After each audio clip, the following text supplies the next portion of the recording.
The next thing I want to talk about is ADHD and visual processing disorder. Now, I'm not going to go too hard on ADHD because we all pretty much in this society, in our modern society, have been beat to death with this term. Um, Attention deficit disorder, or attention deficit hyper disorder, or ADHD, or what have you.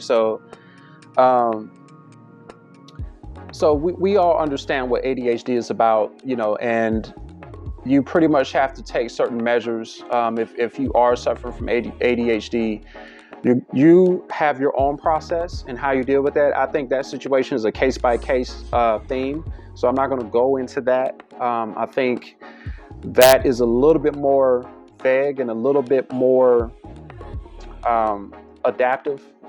So everybody has different situations going on when it comes to ADHD. So I'm not going to go too far into that. But what I will say is, some of the learning experiences that you've had, say in school, if you do remember, kind of having these, having certain episodes or having, certain situations where you can identify where ADHD has kind of taken over a certain situation in a learning situation. So when it comes to trading, you have to keep that in mind. If you've been diagnosed or if you are suffering from that or what have you, just understand that just because you're trading that you're learning trading doesn't mean that has gone away.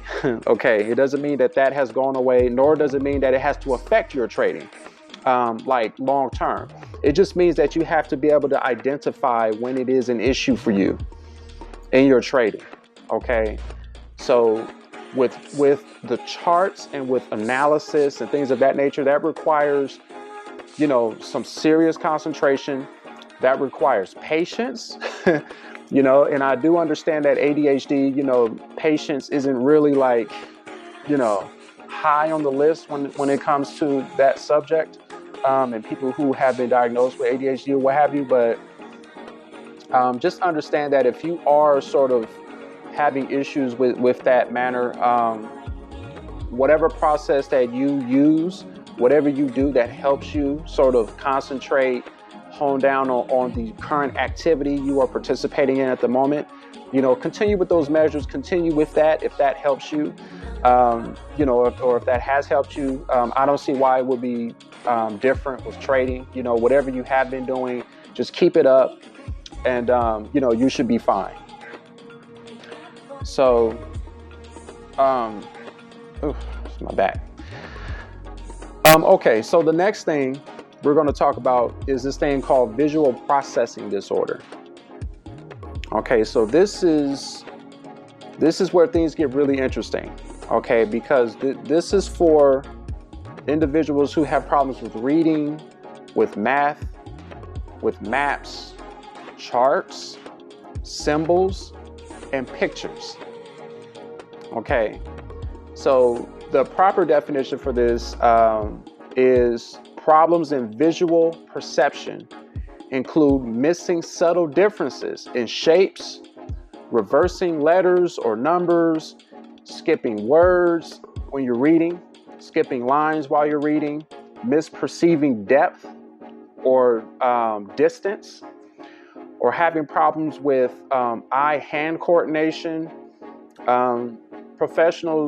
Clinical professionals may refer to the work of the eyes as visual processing. Okay, so visual perception can affect gross and fine motor skills, reading comprehension, and math. So to me, I think this is the most important situation when it comes to trading. If you are dealing with something that is even remotely close to this, you really need to explore some self-reflection or some some self-awareness. Okay, because with charting, with trading charts, you you have so much going on the chart. There's price action. There are these lines moving around. There are these bars moving around. You got all kinds of colors. You have all kinds of back stuff going on in the background. Sometimes I've heard people who have confused, the red candles with, buying, and the blue candles or the green candles with selling, and they're like confused. When the default is, usually the green candles are buying, colors, and the red candles are the sell, colors. So if you need to change the color, like to one solid color for the chart, just do that. Because, it doesn't matter if the thing is rainbow anyway. What you're really looking at is the price action. You're not caught up in the colors. Like the color is just, it's just an unconscious, it's a subconscious cue of buying and sell signals or what have you, or buy and sell movement. So if you need to have one color on the chart for your candles or bars or what have you, then you just need to do that. Just create one color, be done with it, so you won't get confused. The other thing is, you hear, I've often heard people say that they sometimes will press the buy button instead of the sell button when they meant to sell, and vice versa, right? So you got to be careful with that. This is where the visual processing and the visual perception kicks in. A lot of times people are so caught up in what they're doing, or they're so frazzled, or anxiety kicks in, whatever the case is, and they'll click buy when they meant to sell. They'll click sell when they meant to buy. They'll add more contracts on accident when they're trying to get out the trade. So they're like, why am I not getting out the trade? And why is it doubling my, my contracts? And it's like, well, you're hitting the wrong button. You're buying on the wrong side. So that happens quite often. You have people who will get very confused when they're looking at the chart because of dyslexia or whatever it is that the issue is at the moment. And these are very serious things. Okay. I'm not mentioning this stuff just to be talking about it. This is serious stuff that no one's going to talk to you about, that no one's going to mention. No one's going to even take the time out to even talk about these things, because they're not even thinking on that level. They're so busy selling to you. They're not even discussing these issues. So this is an issue, and I think this is the biggest one. Visual processing disorders is a big one. And I think there are a lot more people who are kind of dealing with this issue than they're saying. There are, because there are people who confuse phone numbers. You can look at a phone number and you just keep constantly hitting. Now you can just we don't even need to dial numbers anymore. We're in a different age, but the fact is, if you are jotting down a number or a phone number, or if you are whatever else you're doing to that involves numbers. Okay, even if you are doing math, even just calculating. Even if you're calculating something, it's easy for a lot of people to confuse, numbers. The number is supposed to be 83. Sometimes people will put 38. Those things happen a lot. And it's just, to me, I think it's just a matter of how often it happens. I think it happens to everybody. I'm not saying that everybody's walking out here perfectly and there's just a few freaks out there. I'm not saying that, because this happened to me. I've confused numbers and did things too. So I'm not talking about the occasional mishap. I'm talking about individuals who are literally, like, every single time they engage in math, every single time they engage in some sort of pattern or some kind of,